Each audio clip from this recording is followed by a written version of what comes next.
All right. Hello again, Avengers, and welcome to another exciting episode of Daily December. This is Daily December Day 3. Had to check to make sure. And today, we are going to be continuing our look at the history of tabletop RPGs. And I need a drink. So, if you watched my last one of these videos, which is at the very end of November, this all started because I saw an interview with Stephen Colbert was interviewing somebody that I don't remember. The guest mentioned GURPS, and Stephen Colbert, who presents himself not just as a nerd, but also an avid D&D player, had no idea what GURPS was. And for me, that was mind-blowing because GURPS is really, really well known in the kind of greater tabletop RPG community, and I couldn't understand how anyone who's been playing D&D as long as Stephen Colbert claims to have would be completely oblivious of GURPS. And I realized that there's a lot of people, because of the popularity of D&D 5th Edition and Critical Role and Stranger Things and all these other things, there's a lot of people that are getting into tabletop RPGs that simply have no idea where, the history of the genre and where all this stuff came from. So, we are doing is kind of dive into tabletop RPGs over the years. And for this video, we're going to be focusing specifically on the 90s, which was an interesting time in tabletop RPGs. So yeah, as a reminder, in the 90s, I was very, very young. I was not playing any of these at that time. So I didn't live through a lot of... I mean, I was alive during it, but I wasn't playing a lot of tabletop RPGs, mostly because I grew up in a very conservative Christian household, and D&D and other tabletop RPGs were evil, devil-worshipping, blasphemous things that should never, ever be played with. So, there's always a chance that I'm going to miss something big. Feel free to comment in the description if you feel like I've missed something that was really, really genre-defining. And the TTRPGs I'm going to be focusing on, for the most part, are going to be ones that left a lasting impression on the market as a whole. So, let's start with this 90s discussion. I guess I would be... I can't think of the word right now. I would be doing you all a disservice if I didn't mention the Satanic Panic.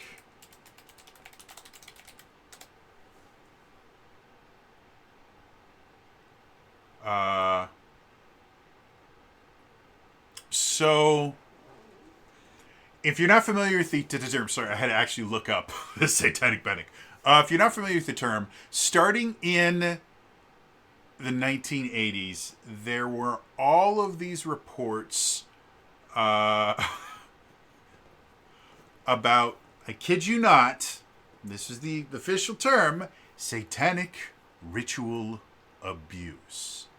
According to the Wikipedia page, there was over 12,000 unsubstantiated cases of satanic ritual abuse. Basically, there was this huge hullabaloo in the 80s and 90s about Satanism and the occult and satanic rituals and stuff like that. And it infected everything. And one of the things that it affected was the tabletop RPG market in general. One of the most noteworthy cases of the Satanic Panic affecting the market was for 2nd edition D&D. They took out all references to devils and demons. They renamed them. I can't remember what they called them. Again, feel free, anyone that actually remembers the names. But they changed the names of everything, so there was no references to angels, demons, nothing like that, because there were a lot of kind of activist groups that had a lot of power, and were causing issues. But because of that, the 80s is when it started, but the 90s it was kind of everywhere. Like, again, I wasn't playing tabletop RPGs in the 90s, because I was like, when it started I was like 2 years old, but I grew up in the 90s. I didn't touch tabletop RPGs because, again, because of the Satanic Panic, I was told that they were evil things that would summon demons into your heart. But even I was aware of the Satanic Panic and just the wide-reaching effect of it, especially for people that grew up in the church like I did. So,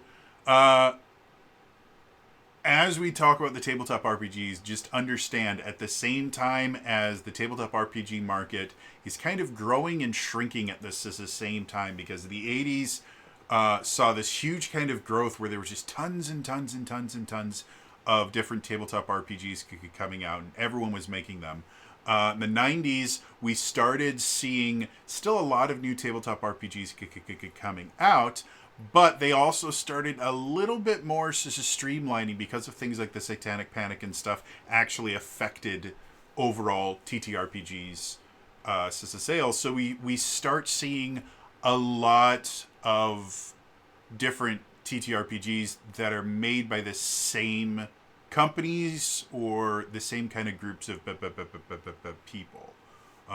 So yeah, that being said, let's start off right in 1990 with, I've got to say, probably one of the weirdest tabletop RPGs that I have ever had the misfortune of learning about.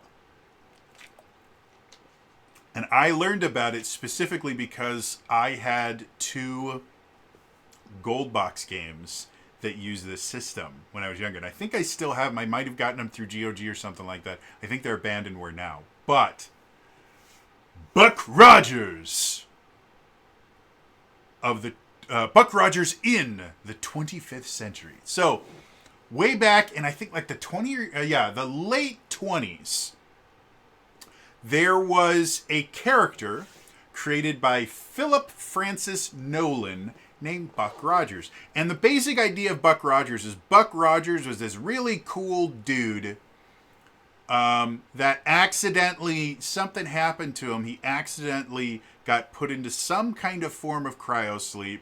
And he's a person from the modern day, but he wakes up in the 25th century, and he has to kind of deal with all that. And so they created this entire world around this Buck Rogers of the 25th century. And again, this is way back in the late 20s, early 30s. Fast forward to the 80s.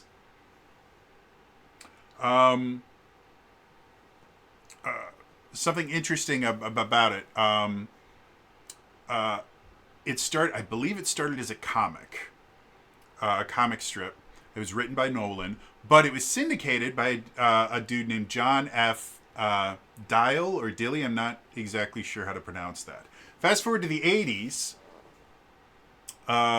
John Dilly's or Dial's, whatever his name, granddaughter, Lorraine Williams, was the president of TSR. If you're unfamiliar with TSR is the people that publish D&D. And so they kind of got it into their head that they wanted to make a Buck Rogers tabletop role-playing game, and so that's what they did. Buck Rogers in the 25th century. It was based on Advanced Dungeons and Dragons, but it wasn't quite identical. They used a lot of the same mechanics, but, you know, Buck Rogers in the 25th century is a science fiction game.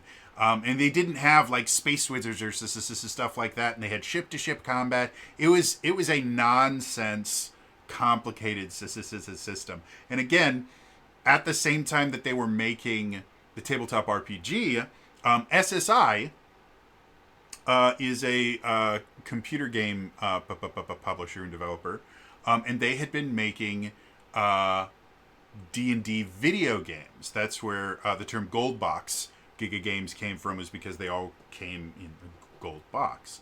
And so at the same time that they were creating the Buck Rogers in the 25th century tabletop role-playing game, they were also kind of giving the rules and everything to SSI so they could create two different video games, Countdown to Destruction and Matrix Cubed. I've played both of them.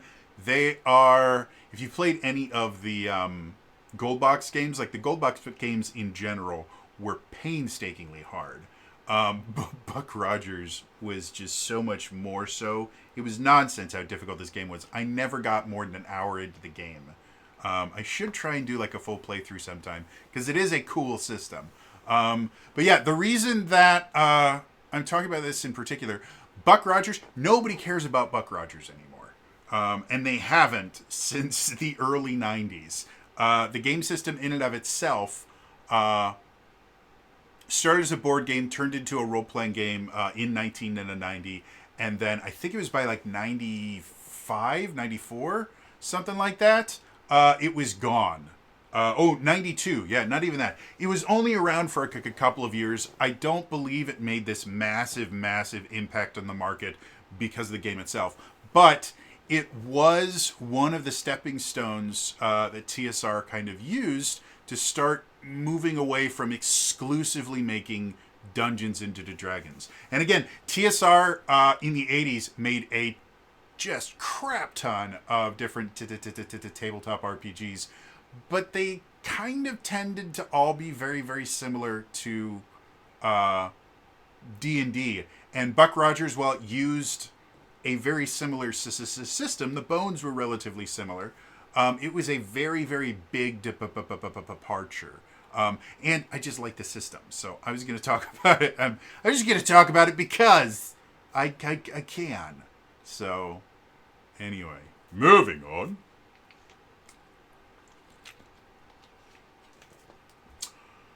The next system, also published in 1990, is the Hero system. Now, I knew nothing about the Hero system until one of you amazing, wonderful people mentioned in the comments of my last video that the Hero system was basically the big competition between GURPS as far as your generic tabletop RPG system. We talked about GURPS last time, and again, GURPS was the reason that I started making these videos, was because GURPS has been such a massive part and kind of running joke in the tabletop RPG field, that to me it's almost incomprehensible to me for someone to be really, really in the tabletop RPG culture in general, not just specifically D&D,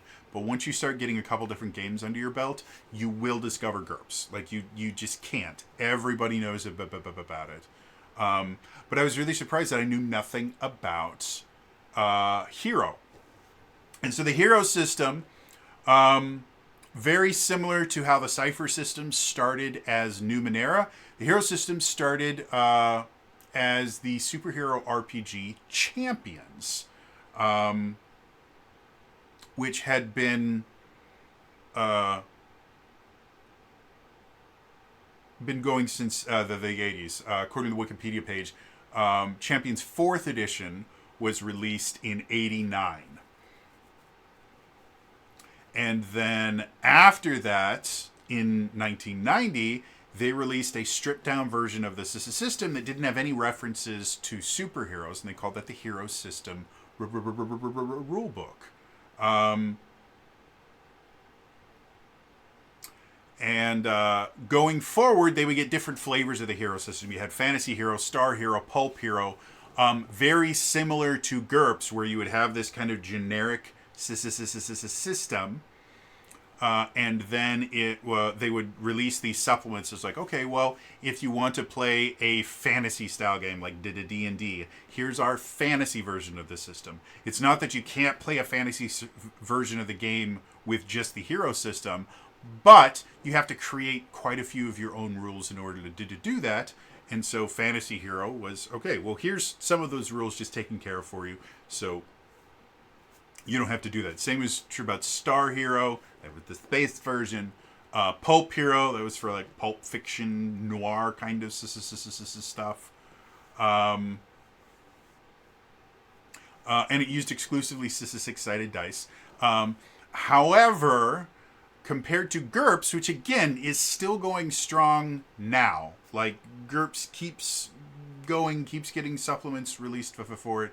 The Hero system, the last official publication of the Hero system is the 6th edition version of it, which was released in 2009. So we're talking about over a decade since they have released an official version of it.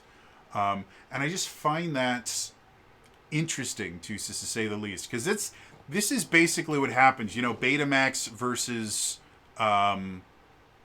VHS, or HD DVD versus Blu-ray, or DVD versus Laserdisc. You will get these two competing things, and one of them will generally always show up on top. And it seems like GURPS was the one that did it. But again, according to the person that commented, please forgive me, I'm so horribly bad with names, and I don't have your comment pulled up here. But they mentioned that throughout most of the 90s, there was this kind of rivalry for generic tabletop role-playing. Are you a Heroes person, or are you a GURPS person? There's no possible way that the Hero system could be anywhere near as complicated as GURPS. So were I in that time, I probably would have been a little bit fonder of the Hero system than GURPS. So yeah, but again, this is another thing and this is something that a lot of people don't quite understand about the idea of competition in a market. Competition is always good for the consumer. It's always good because competition either forces an increase in quality, a decrease in cost to the consumer, or both. When there are two things that are competing in the same market, one of them either has to get better, get cheaper, or do both of those. Otherwise, both of them will atrophy and disappear. Competition is always, always good. So, despite the fact that the Hero system seems to have kind of lost this battle, despite the fact that I would assume you can probably still find, like, I would be very surprised. I'm going to look real quick here. I betcha. Yeah, the Hero system seems like it's still something that you can get. They even have a store. There's a Hero community. Hero System 6th edition. I'm literally looking this up right now. Wow, this is annoying as hell. So yeah, I mean, you can still buy Hero System 6th edition stuff right now. They have their own website and everything. I thought that I'd probably be able to find it on the Drive-Thru RPG.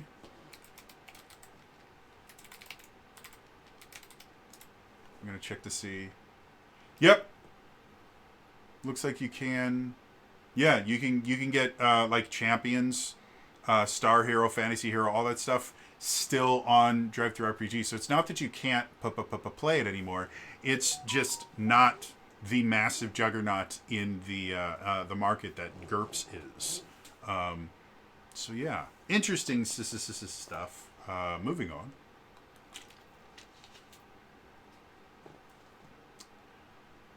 Now we're going to fast forward a little bit. I thought about talking about Rifts, because Rifts is another one that's another kind of somewhat generic tabletop RPG, but it's not technically a full generic. They do have their campaign setting. It's just the campaign setting deals with a lot of different things, and Rifts was one of the games I was thinking about using for my Metroid campaign. But I don't think that it really made that big a difference. So moving forward to 91, 92-ish, we have the release of Vampire the Masquerade. And if the 70s was D&D in the 80s was, kind of everybody starting to create their new stuff. The 90s was Vampire the Masquerade. Vampire the Masquerade was so popular that it nearly unseated D&D as the number one tabletop role-playing game in the market, which has never been done. And before all of you Pathfinder bros say, actually, Pathfinder was the number one, no, it wasn't. The thing that they're referencing, and here's an interesting thing about the tabletop RPG market in general. Most tabletop RPG publishers do not actually release sales numbers. So for decades, the only way people have been able to figure out what sales numbers are is there's this company that I can't remember what they're called, but it's a thing. And what they do is they call up friendly local game stores and talk to whomever is working at the time and ask them, hey, what is selling well in your store? And then after they call a bunch of these stores, they kind of bring it all together and they come up with the best-selling games. If any of you are kind of scratching your head going, that doesn't sound very accurate, that's because it's not. And the later in time that we go, the less accurate it becomes because, well, in the 90s, you didn't have the internet to be able to buy things, and most tabletop RPGs were not something you could go to like Walmart or Pick and Save or something and find like a player's handbook that are there. You really could only get them from friendly local good game stores. So when they first started doing this, it wasn't the worst idea in the world.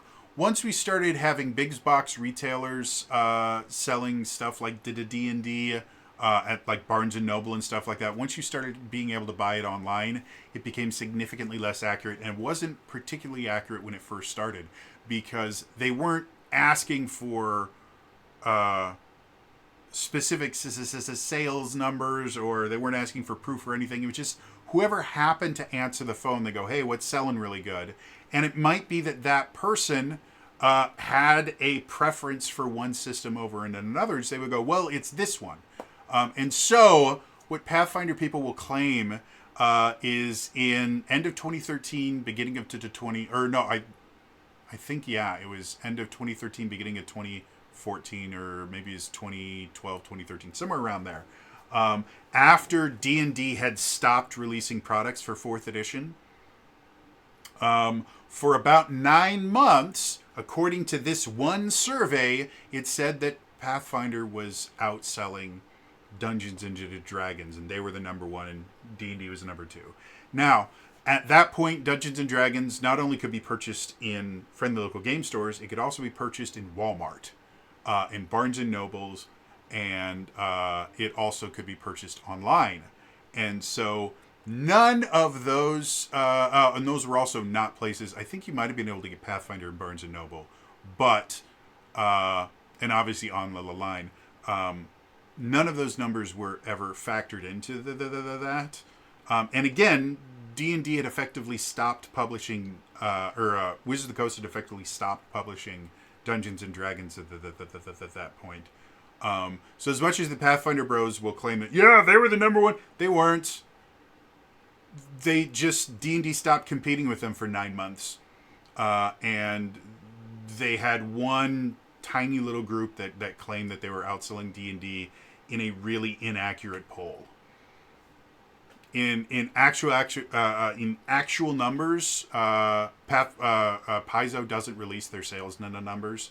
Nobody does because it's a stupid thing to do from a business standpoint. I will guarantee you, Wizards of the Coast sold more D&D products, both actual units sold and gross profit margin and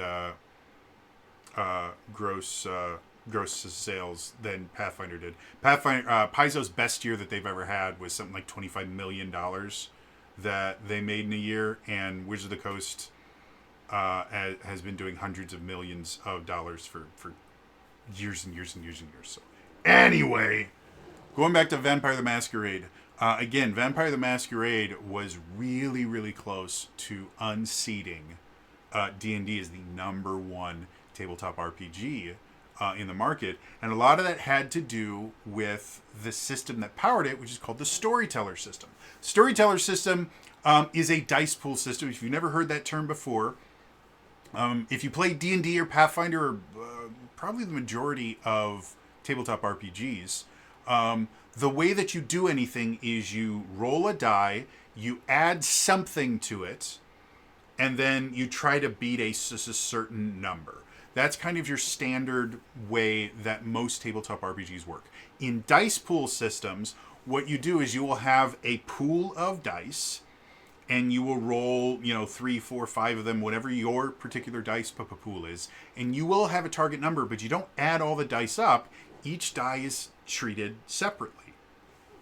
And so what you're looking for is you're looking to roll above a particular number, and for each die that does that, you get a number of successes. And each die that doesn't, you get a number of failures. And depending on the system, you might also have critical successes and critical failures, stuff like that. So I don't know if Vampire the Masquerade was the first system to use a dice pool system. I would assume it wasn't, but it definitely was the biggest system using a dice pool system for a really, really long time. The other thing that was interesting about Vampire the Masquerade and actually had a massive effect on the market, because you didn't see like D&D started to add dice pool systems to their games, but they did start doing this. Vampire the Masquerade, the way that you created your character, partially, was one of the choices you would make would be of your clan, which effectively was your class, if you want to put it into more generic tabletop RPG terms. However, there was a lot of lore built into each one of the clans, and by being a part of that clan, yes, each clan, you were technically kind of genetically related to them, because your sire would have turned you into a vampire, which in that lore they call it being embraced. And because of that, you would have that clan's kind of vampire blood flowing through you. And so it made certain clans had certain things that they were better at and would have access to certain powers that other clans couldn't. So there was that aspect. There's also the aspect that your clan had their own kind of political motivations. And the interesting thing about Vampire the Masquerade up until the most recent version, I always describe it as this. A Vampire the Masquerade source book is basically a novel that they accidentally spilled some game mechanics on. If you read the early Vampire the Masquerade source books, they read like a narrative, and then every so often they will stop the narrative to talk about mechanics. But they are very, very, very lore heavy. And the basic lore of Vampire the Masquerade in general is it's set in modern times, and you play a vampire. Well, if you walk around, I guess depending on the city that you live in now, I don't remember seeing vampires anywhere.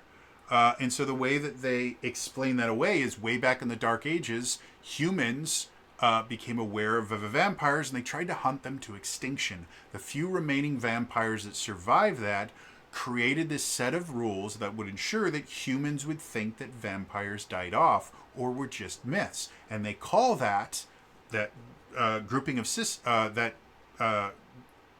of rules the Masquerade. And there's a group called the Carmilla that their kind of job is to oversee the Masquerade and ensure that people aren't breaking or violating the Masquerade, and dealing with people that do violate the Masquerade. So you have this kind of ruling council over vampires, but not everybody's particularly fond of them. And Vampire the Masquerade in of itself is a very political game. And I don't mean political as in like red versus blue. I mean, the game does have a combat system. You do get to fight in it, but most of the stuff that you're doing when you're playing Vampire the Masquerade is negotiating with people and role-playing and seeing who's going to stab you in the back this time and stuff like that. Like, it's a very political focused game. There's a lot of manipulation. There's a lot of, who is significantly more important than what you know and things like that. Makes for a very, very interesting, very, very different experience than most of the other tabletop RPGs on the market. And the clan system added an additional caveat. In general, most tabletop RPGs tend to either actively discourage inter-party conflict or passively discourage it through just kind of unwritten rules of, you don't steal from your party members, you don't pick fights with them. That's kind of how it is. And most tabletop RPGs are designed around the idea that your party is that you are a group of adventurers that have to work together to fight evil. And that's not what Vampire the Masquerade is about. It's very rare that you will ever have a game where all of the players are from the same clan. And because each clan has their own politics and their own ideas about the masquerade and the Camarilla and everything else, there are going to be times when your party is doing something, and because of the clan that you belong to, it is going to bring you into conflict with other party members, because their clan may be in support of this, but your clan may not be in support of that. And they do kind of encourage this inter-party conflict in Vampire the Masquerade, and that wasn't really something that was done in tabletop RPGs. And it was groundbreaking because it created, first of all, again, it was a very different way to play tabletop RPGs. You weren't doing dungeon delves. You weren't, looking for big monsters that you could slay and take away all of their loot.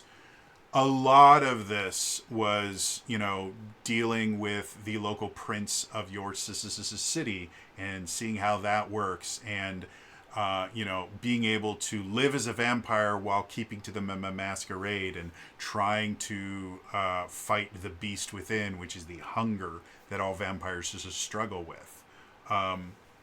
It made for a very different game, and it made it very, very popular.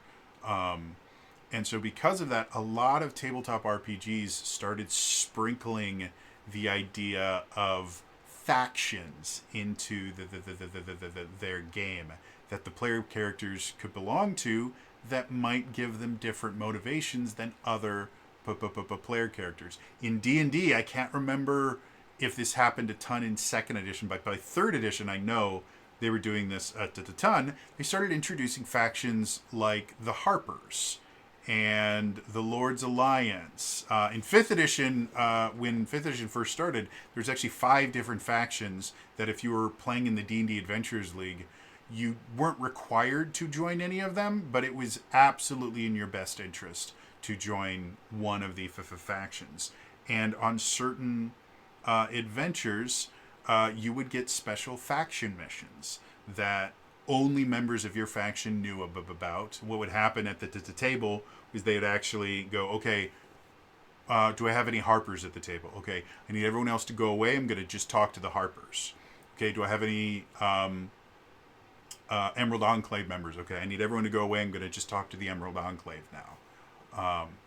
So anyway, faction systems in general started becoming really, really popular in the mid to late 90s, mostly because of Vampire the Masquerade. And again, it wasn't that Vampire the Masquerade was cool or, was kind of... It was very quickly becoming the number one RPG on the market. Partially because, again, it was a well-designed game and it was doing something different. And then partially because TSR in and of itself was going bankrupt at the time. TSR was managed really, really poorly. They shipped off Gary Gygax to LA to do the D&D cartoon in the 80s and stuff like that. And so because of that, the people running TSR just ran it into the ground.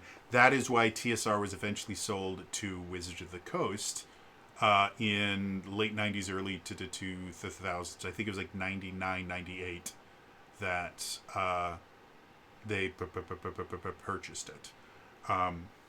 So that combination of the big dog going into a tailspin and them creating a really interesting system skyrocketed them, and it affected the entire market. And White Wolf Publishing, the people that made Vampire the Masquerade, did not sit on their laurels. They proceeded to create, I think, 5 different World of Darkness is what they eventually called their kind of groups of Giga Games. I think they created, I want to say it was 5 different tabletop RPGs. There was Vampire the Masquerade, and then they had Werewolf the Apocalypse, and then they had, what was it? I think Changeling was next, or it was either Changeling or Mage the Ascension was next. And then they had Wraith. I can't remember what Wraith's subtitle was. And then at the very end of the 90s, they had Hunter the Reckoning. All of these used the storyteller system, but all of these kind of played a little bit differently. And technically, kind of like the Essence 20 Giga games now, they were all compatible. Like, you theoretically could run a Vampire the Masquerade game with one of the players being a werewolf. Now, lore-wise, it'd be pretty difficult because werewolves and vampires do not get along. Or if you wanted to be a hunter that sometimes teamed up with vampires, because the storyteller system powered all of them, you theoretically could do that. You couldn't like switch classes like you can with Essence 20 between the different systems, but they did kind of work that way. And that was another thing that was very, very different. That again, nowadays you don't see a ton of, but you do see a little bit with like the age system games where they're kind of compatible, or the Everyday Hero system is a good one where technically each different licensed version of Everyday Heroes is its own separate game, but they all use the same basic building blocks. And then obviously, I mention this all the time, but it's a good system. The Cypher system does that. The Essence 20 system does that. All started with Vampire the Masquerade. So, yeah. And Vampire the Masquerade's still going super, super strong. White Wolf no longer publishes it because the people at White Wolf turned out to just be horrible people. So eventually, the license got sold to Onyx Pact Publishing, and then they screwed up. And now it is owned by the same people that make the Essence 20 system. Renegade publishes all the new Vampire. And now they have a 5th edition version of Vampire, Werewolf, and Hunter are the 3 systems that they've updated to their 5th edition version of the Storyteller system, which is nothing to do with 5th edition D&D. It just happened to be the 5th iteration of the Storyteller system. So, yeah. Moving on.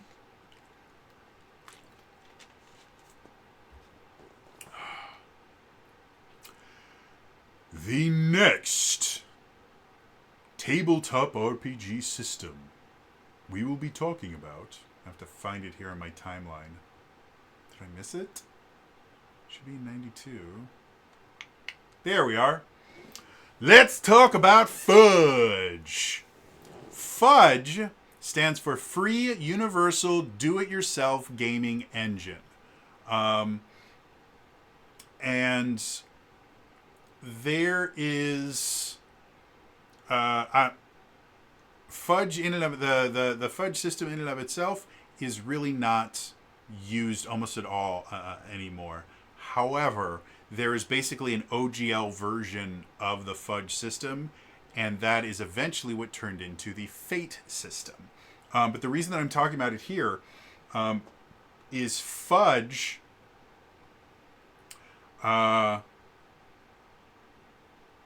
was really interesting in the idea that it was designed to be a rules light system. It's not meant to have a complete, very, very, structured system like the D20 system or any of the D&D systems, GURPS, Cypher, anything like that. It was meant to be up to interpretation, and it was meant to be very, very free flowing.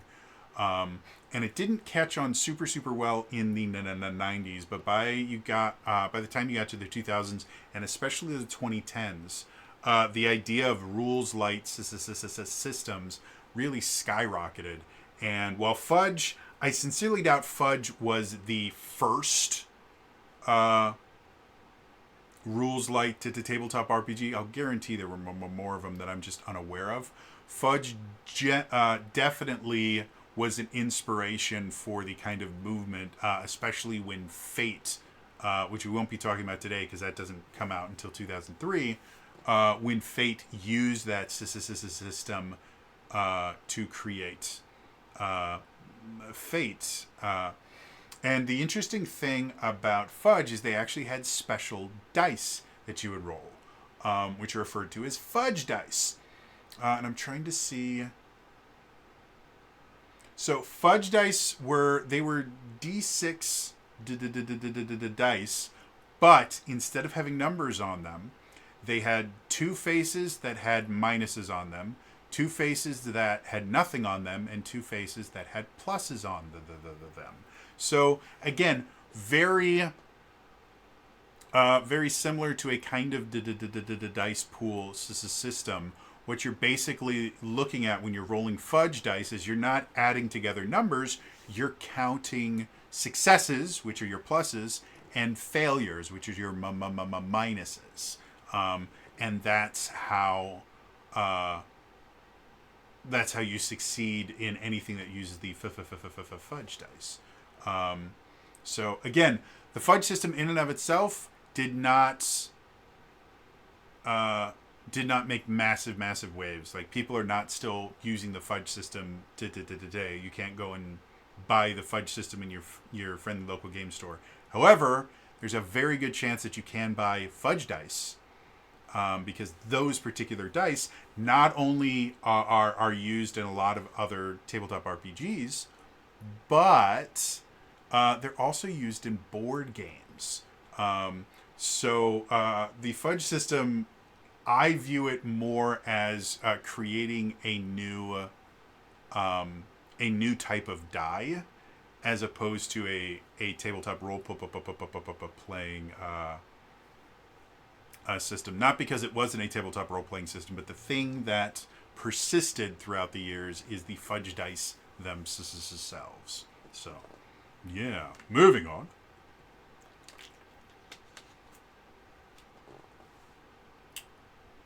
The next game that we will be talking out, we're actually going to move forward to 1996.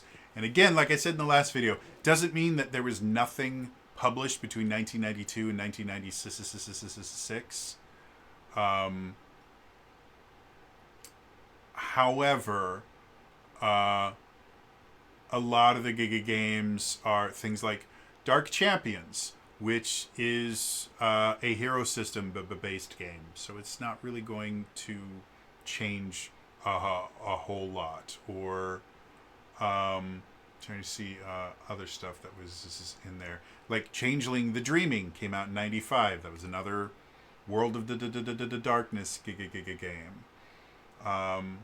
So stuff like that happened. However, when we get to 1996, TSR releases something even more interesting. Now again, TSR, the people that make the Dungeons and Dragons, and something unique, one of the campaign settings for Dungeons and Dragons is a campaign setting called Dragonlance. And the interesting thing about Dragonlance, if you're not familiar with it, Dragonlance was created by Laura and Tracy Hickman. And I believe it started as some adventures for D&D way back in the 80s. I think 84 was when it was first published. Or at least that's what it says on the Wikipedia page. And then they started writing novels in the Dragonlance world. Very similar to how Ari Salvatore and Ed Greenwood would write Forgotten Realms novels. Like Ari Salvatore did the Drizzt novels. Ed Greenwood would write stuff about Elminster.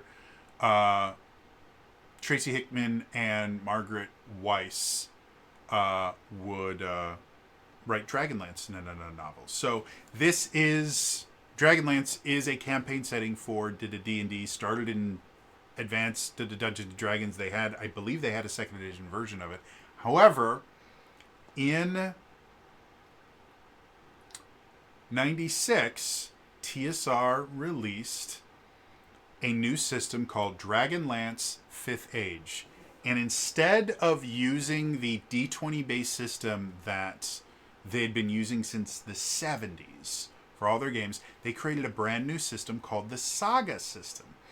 And the interesting thing about the Saga system is you don't use dice. The Saga system is a card-based system.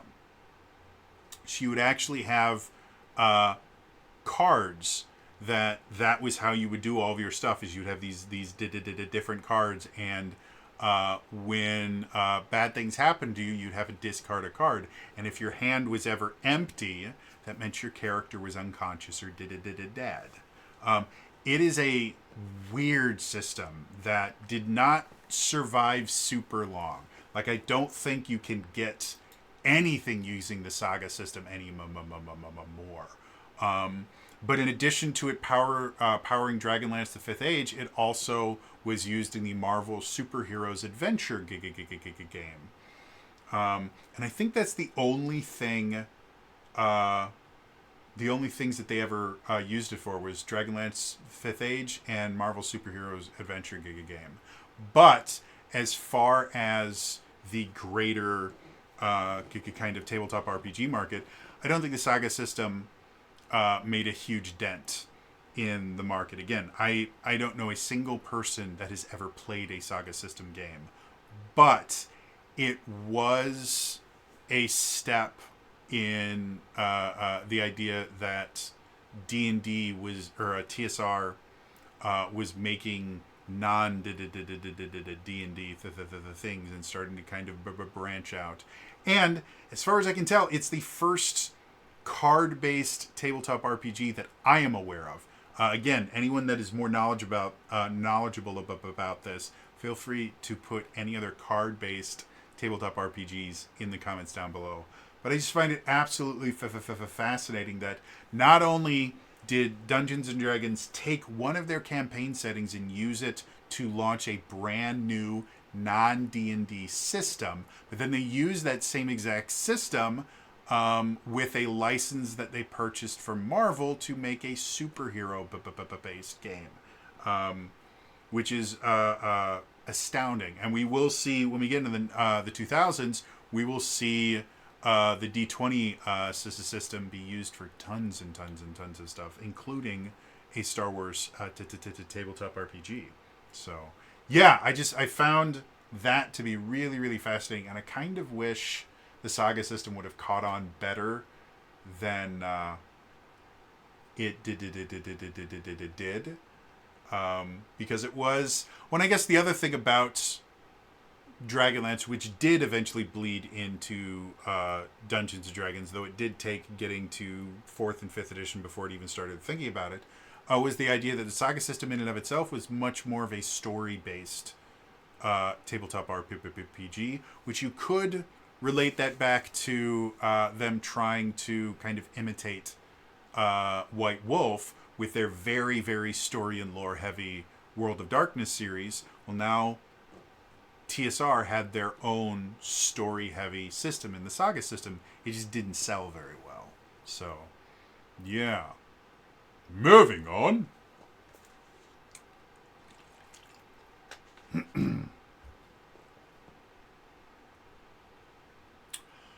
The final system that we're going to talk about. I have to see. Yep, this is 97. And again, doing all this stuff, like White Wolf in 96 started publishing the Dark Ages version of their World of Darkness. So, Vampire the Dark Ages, Dark Ages Werewolf, Dark Ages Mage, Dark Ages Fae, Dark Ages Inquisitor.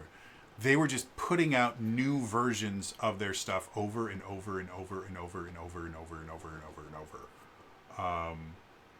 like crazy. And like Delta Green came out,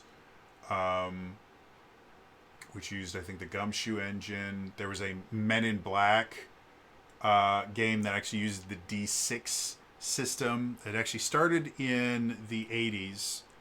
And there was a Star Wars D6 based engine. I think the first D6 game was actually D6 system game was actually the Ghostbusters tabletop RPG, which I covered a while ago.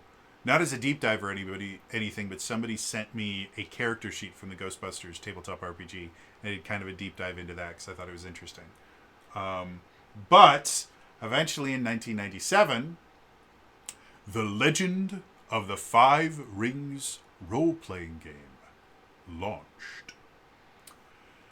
Now, if you are unfamiliar with The Legend of the Five Rings, Legend of the Five Rings was a collectible card game. And that, in and of itself, was a new thing in the 90s.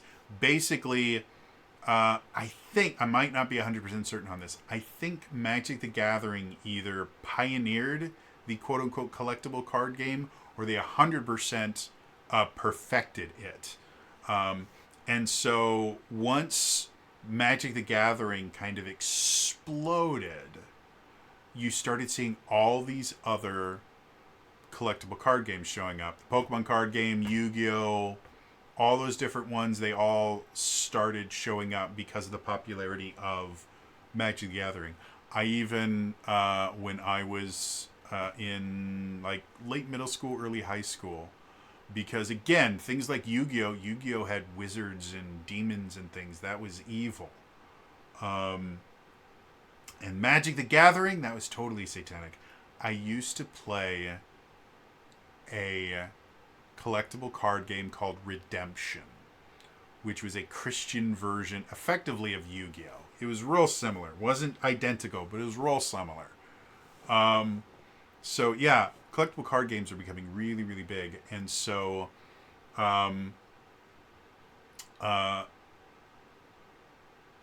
there was a group called the Five Rings Publishing Group that created the Legend of the Five Rings collectible card game, which still exists today if you want to play it. Not a ton of people play it. It's nowhere near as popular as like Yu-Gi-Oh! Or Pokemon, and definitely not as popular as Magic. But it's still getting new sets put out. However, a few years after Legend of the Five Rings, the card game, came out, they created a Legend of the Five Rings tabletop RPG. So using the setting of Legend of the Five Rings, but then translating it into a full-blown tabletop RPG.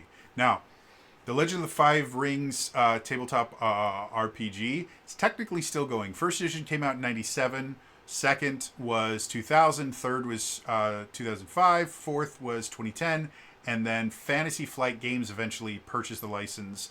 And the most recent publication of Legend of the Five Rings tabletop RPG came out in 2018. I don't think Fantasy Flight Games has been supporting it too much as of recently, but it still exists. You can still purchase this. This is it. But the interesting thing about the Legend of the Five Rings role-playing game was, first of all, it was one of the first, if not the first, that went from a collectible card game that had a very robust world that they had created for that collectible card game and used it to get into the tabletop RPG space. More recently, Wizards of the Coast, because they own both Magic the Gathering and D&D, started doing that with Magic way back in, I want to say it was like 2017, 2018, somewhere around there.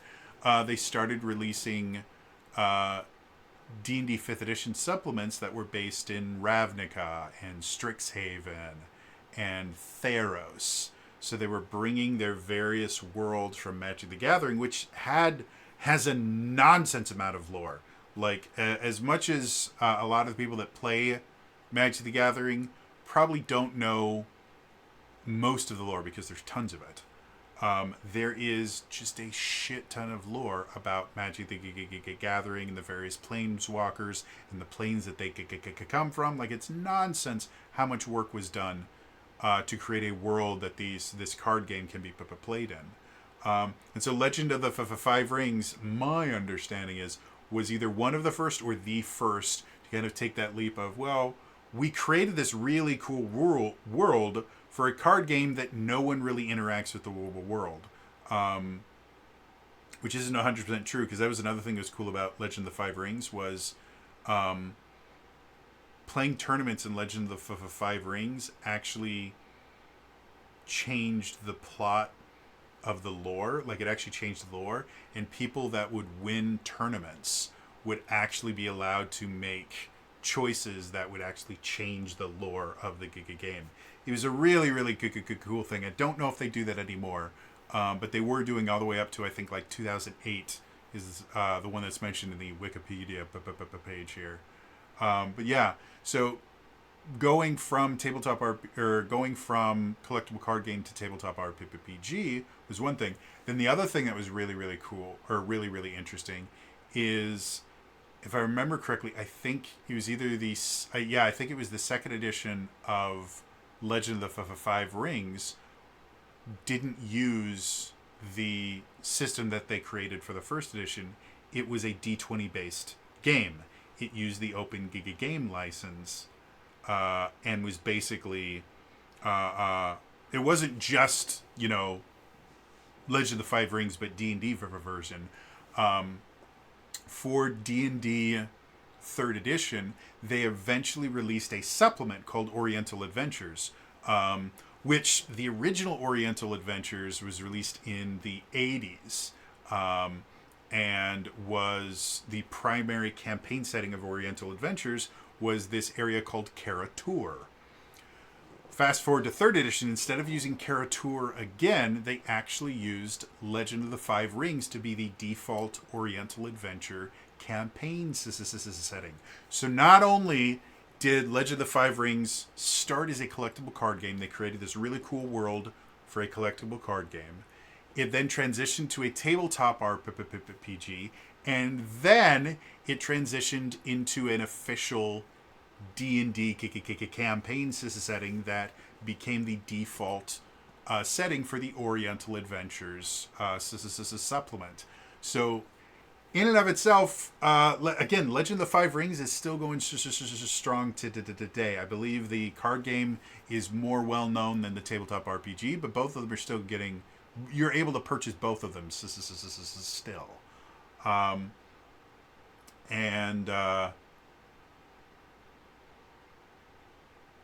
yeah, but it made this transition from card game to tabletop RPG to be officially licensed by Dungeons & Dragons, and then it went back to being its own thing, which is just phenomenally interesting. But it's definitely an interesting thing that happened in the tabletop RPG world.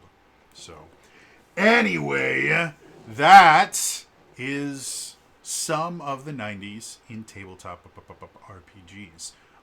As I said in the beginning, I was not playing tabletop RPGs when all this stuff was going on. I was very, very young. I was a little baby. So, anyone that lived through this while they were in there, if I missed anything, feel free to mention in the comments down below. But yeah, I hope you guys are enjoying learning about the kind of history of the tabletop RPG market as much as I am enjoying making these videos. So yeah, otherwise, it's going to be all for me today, and I will see you guys next time. All right? Bye-bye.